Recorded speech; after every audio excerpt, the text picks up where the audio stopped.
বলতেছে এই মতবাদে শান্তি, ওই মতবাদে শান্তি। আসলে পৃথিবীর মানুষ প্রকৃত কোথাও শান্তি পাচ্ছে না। নাগরিক তার নাগরিক অধিকার পাচ্ছে না। মুহাম্মদ রাসূলুল্লাহ সাল্লাল্লাহু আলাইহি ওয়াসাল্লাম আজ থেকে 1450 বছর আগে মদিনা মুনাওয়ারাতে একটি কল্যাণময় রাষ্ট্র স্থাপন করেছিলেন। 4টি মৌলিক ভিত্তির উপরে দাঁড়িয়েছিল সেই কল্যাণময় রাষ্ট্র। সেখানে বিভিন্ন ধর্মের, বিভিন্ন গোত্রের, বিভিন্ন বর্ণের লোক ছিল, কিন্তু আলহামদুলিল্লাহ তারা তাদের নাগরিক অধিকার পুরোপুরি ভোগ করেছিল। আজকে দুর্ভাগ্য, পৃথিবীতে কারো চামড়া সাদা, কারো চামড়া কালা। এই সাদা আর কালোর ব্যবধান আছে। সাদা চামড়ার লোকেরা কালো চামড়ার লোকদেরকে তুচ্ছ তাচ্ছিল্য করে। পৃথিবী কারো অনেক অঢেল সম্পদ, তারা সম্পদশালী, কিছু লোক আছে গরিব। এই সম্পদশালী লোকগুলি গরিব লোককে কোনো মানুষ বলে মনে করে না। যারা পাশ্চাত্যের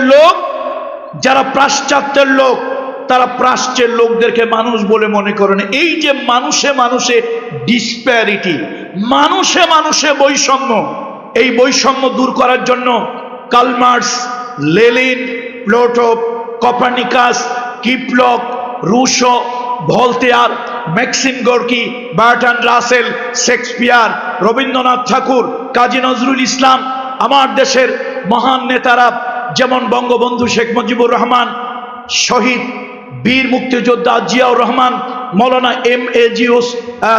স্বাধীনতার অগ্রসেনানী নায়ক এম.এ.জি. ওসমানী, আব্দুল হামিদ খান ভাসানী, এরকম পৃথিবীতে অসংখ্য নেতা, দার্শনিক পৃথিবীর মানুষকে বিভিন্ন তন্ত্র মন্ত্র দিয়েছে, বিভিন্ন ধরনের নিয়ম কানুন দিয়েছে।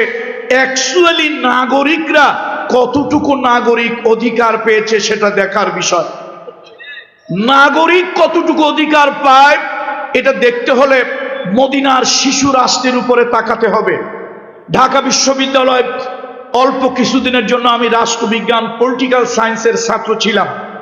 সুতরাং রাষ্ট্রের ব্যাপারে খুব বেশি না, সামান্য একটা কনসেপ্ট, সামান্য একটা ধারণা আমার আছে। যদিও মদিনা ছিল একটি নগর কেন্দ্রিক রাষ্ট্র ব্যবস্থা, দেখেন নাগরিকের অধিকার কেমন ভাবে তারা লাভ করেছে। মুহাম্মদ রাসূলুল্লাহ সাল্লাল্লাহু আলাইহি ওয়াসাল্লাম তিনি রাষ্ট্রপ্রধান হলেন যেই রাষ্ট্রের ভিতরে ইহুদি আছে, খ্রিস্টান আছে, যেই রাষ্ট্রের ভিতরে আপনার অগ্নি পূজক, মূর্তি পূজক আছে, সেই রাষ্ট্রে কল্যাণময় রাষ্ট্রের প্রধান হলেন মুহাম্মদ রাসূলুল্লাহ সাল্লাল্লাহু আলাইহি ওয়াসাল্লাম। রাসূলুল্লাহর সব থেকে ভালোবাসা, আল্লাহর নবীর সব থেকে প্রিয়, এই পৃথিবীতে নবীজি যাদেরকে ভালোবাসতেন, মা খাদিজার পরে একজন নারীর প্রতি রাসূলুল্লাহর বেশি দুর্বলতা ছিল, সে নারী হলো ফাতেমাতুজ জোহরা বিনতে মুহাম্মদ রাসূলুল্লাহ সাল্লাল্লাহু আলাইহি ওয়াসাল্লাম। আল্লাহ নবীর কন্যা ফাতেমাতুজ জোহরা রাদিয়াল্লাহু তাআলা আনহা রাসূলুল্লাহর কাছে এলো। আল্লাহ নবীর কাছে এসে বলল, আব্বাজান, আপনার জামাই বাজার থেকে গম কিনে আনে, জব কিনে আনে, ওইটা পাথরে জাতায় পিষে আটা বানাতে হয়, কুয়ার থেকে পানি তুলতে হয়, খেজুরের ছোবড়া দিয়ে পাকানো রশি, খেজুরের ছোবড়া দিয়ে পাকানো দড়ি, তার মধ্যে বালতি লাগাইয়া পানি উঠাই, 8-10 বালতি পানি উঠাইলে আমার হাতটা লাল হয়ে যায়। ওই জাতায় গম পিষে, জাতার ভিতরে গম পিষে আটা বানাই, তাই দিয়ে রুটি বানাই। আব্বা, আমার দিল চায় অধিক পরিমাণে আমি একটু ইবাদত বন্দেগী করব, আওয়াবনের নামাজ পড়ব, চাশতের নামাজ পড়ব, ইশরাকের নামাজ পড়ব, তাহাজ্জুদের নামাজ পড়ব, ইহতিমামের সাথে 5 ওয়াক্ত নামাজ পড়ব, কিন্তু সংসারের কাজ করতে গিয়ে আমি পারি না। আব্বা জান, আপনি আমার একটা কাজের বুয়ার ব্যবস্থা করে দেন, একটা কাজের মহিলার ব্যবস্থা আমাকে করে দেন, একটা দাসীর ব্যবস্থা করে দেন। এ কথা শোনার পর মদিনার প্রেসিডেন্ট, মদিনার বাদশাহ মুহাম্মদুর রাসূলুল্লাহ সাল্লাল্লাহু আলাইহি সাল্লাম মনখানা বেজার হয়ে গেল, মুখখানা মলিন হয়ে গেল। রাসূলুল্লাহ বললেন, মা, আমি নতুন একটা রাষ্ট্রের দায়িত্ব গ্রহণ করেছি, একটা নতুন দেশের দায়িত্ব গ্রহণ করেছি। এখন পর্যন্ত বিধবা নারীদের খাবারের ব্যবস্থা করতে পারি নাই, এখন পর্যন্ত এতিমের ঘরে খাবার পৌঁছাতে পারি নাই। যেই সকল মানুষগুলি অসহায়, ঋণ করেছে, ঋণগ্রস্ত অবস্থায় মারা গিয়েছে, ওই মানুষগুলোর ঋণের দায়িত্ব রাষ্ট্রের হিসাবে আমি কাঁধে তুলে নিয়েছি। ওই ঋণগুলি এখনো পরিশোধের ব্যবস্থা করতে পারি নাই। ও আমার কলিজার টুকরা কন্যা ফাতেমা, তুমি জানো আল্লাহর আকাশের নিচে জমিনের উপরে তোমার বাবা মুহাম্মদ রাসূলুল্লাহ সব থেকে বেশি ভালো তোমাকে বাসে, সব থেকে বেশি ভালো তোমাকে বাসে। মা, আমার দেশের নাগরিকের অধিকার আদায় করার আগে আমি তোমার জন্য কোনো চাকরানির ব্যবস্থা করে দিতে পারবো না।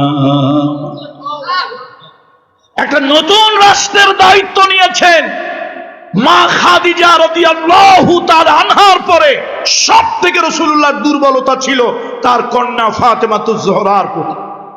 সেই মেয়েকে একটা কাজের বুয়া দিতে পারছেন না। নতুন রাষ্ট্রের দায়িত্ব, এখন পর্যন্ত এতিমের ঘরে খাবার পৌঁছানো যায় নাই, বিধবার ঘরে খাবার পৌঁছানো যায় নাই।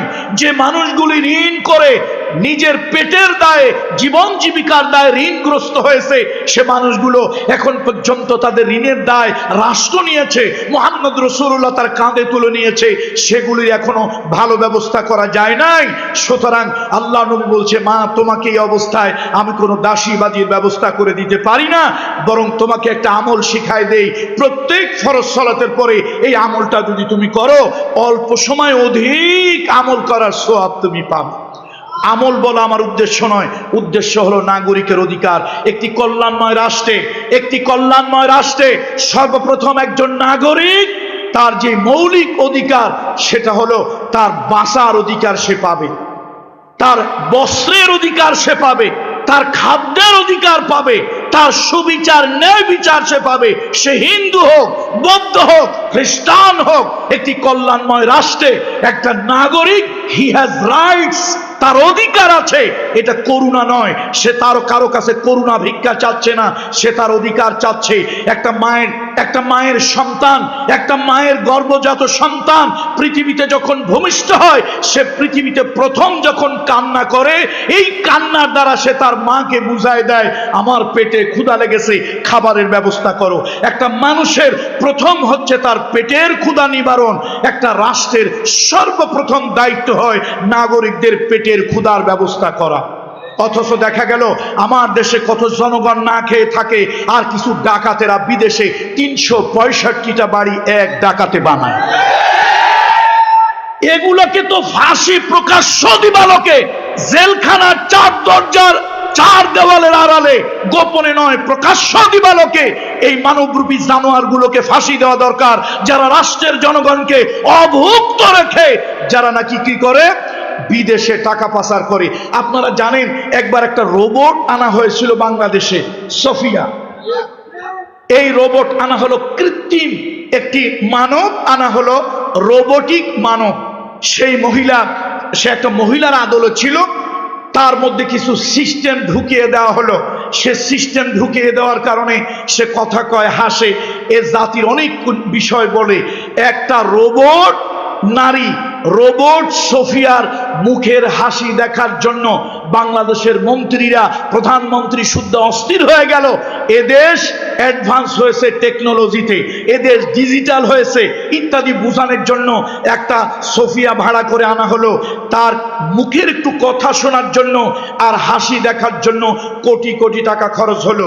আপনারা জানেন ডিজিএফআই, এনএসআই, এসবি, পুলিশ এবং সরকারি সন্ত্রাসী বাহিনীর কারণে আমরা প্রাণ খুলে কথা বলতে পারি নাই। তারপরও জীবন বাজি রেখে আমরা কথা বলেছি।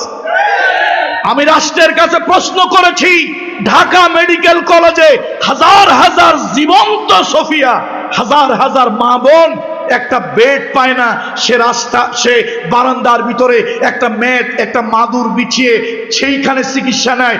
যেখানে একজন জীবন্ত সহিয়া হাসপাতালের বেডে শোয়ার জায়গা পায় না, বারান্দার ভিতরে একটা মাদুর বিছাইয়া চিকিৎসা নেয়। সেই দেশের মন্ত্রীরা একটা কৃত্রিম নারী সোফিয়া ভাড়া করে এনে কোটি কোটি টাকা তার পিছনে খরচ করে হাসি দেখার জন্য। এইটা জাতির সাথে তামাশা ছাড়া আর কিছুই নয়। বন্ধুরা আমার, নাগরিক তার প্রথম অধিকার সে পাবে তার খাদ্যের অধিকার। তার খাদ্যের অধিকার মুহাম্মদ রাসূলুল্লাহ সাল্লাল্লাহু আলাইহি ওয়াসাল্লাম কল্যাণময় রাষ্ট্র গড়েছিলেন। আল্লাহর নবী মদিনার অলিগলি দিয়ে হেঁটে বেড়াতেন, এই এতিমেরা কার ঘরে খাবার নাই, বিধবারা কার ঘরে খাবার নাই বলো, আমি বিশ্বনবী মুহাম্মদ রাসূলুল্লাহ তোমাদের ঘরে খাবার পৌঁছে দেব। 30 লক্ষ বর্গ মাইল এরিয়ার প্রেসিডেন্ট, আমিরুল মুমিনিন, খলিফাতুল মুসলিমিন ওমর ইবনুল খাত্তাব রাদিয়াল্লাহু তাআলা আনহু রাতের বেলায় ঘুরে দেখেছেন কোন নাগরিক কি অবস্থায় আছে, দেশের নাগরিক কি হালাতে আছে। এটা রাতের বেলায় আমার দেশের মন্ত্রী মিনিস্টারদের আগে থাকে পুলিশ, পাশে থাকে পুলিশ, তাদের চোখে থাকে লোহার চশমা, কাঠের চশমা। লোহার চশমার কাঠের চশমা দিয়ে জনগণ কোন হালাতে আছে এটা অ্যাকচুয়াল বোঝা যায় না। জনগণ কি হালাতে আছে এটা বুঝতে হলে কাঁচের চশমা পড়তে হবে। এখন আগে পাশে পুলিশ থাকলে চাটুকর, দালাল আর গোলাম যদি থাকে, দলীয় লিডার আর ক্যাডার যদি থাকে, জনগণ অ্যাকচুয়াল কি অবস্থায় আছে এটা কেমনে বুঝবে না? এই জন্য কল্যাণময় রাষ্ট্রের 4টা কথা। সূরা আল হজ 41 নম্বর আয়াতে কারিমা। আমি সময় আসলে আজকে আমার এখানে দাওয়াত না, মূলত কিভাবে নাম আসছে আল্লাহ ভালো জানে। আমাকে অনেকবার বলেছে আমার প্রোগ্রাম হলো নরসিংদীতে। আমার এখানে আখেরাতের আমার আরাফাতের ভাই আছেন, আমার ডক্টর মাস্টার কুদরত আলী সাহেব, উনি আমার আব্বা টেকেরহাটের মরহুম পীর সাহেব রহমতুল্লাহ আলাইহি তার একদম রুহানি সন্তান, এবং ওনার বিবি সাহেবা উভয়ই আমার ভাই বোন। তো মূলত বছরে একবার হলো তাদেরকে দেখতে আসি।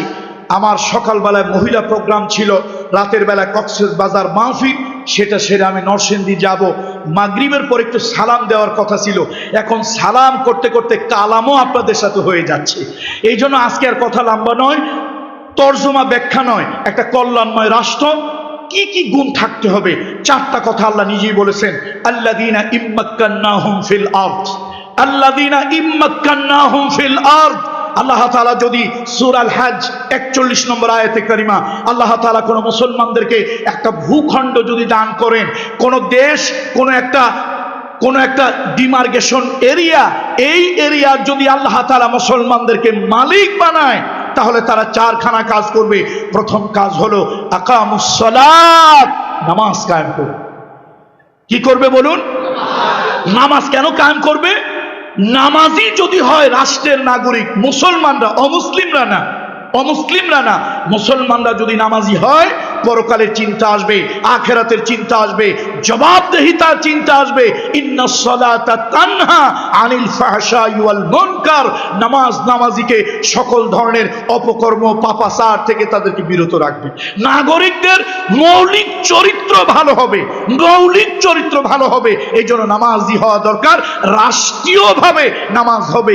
আর আমার দেশের নেতারা তো মাশাআল্লাহ, এক নেতা তো বলছিল, ওই যে সোশ্যাল মিডিয়াতে দেখছি, স্ক্রিনে, টেলিভিশন স্ক্রিনে দেখছি, এক নেতা তো বলেই ফেললেন আগামীকালকে ঈদ উল ফিতরের জানাজা নামাজ অনুষ্ঠিত হবে। কোন নামাজ? ঈদ উল ফিতরের জানাজার নামাজ।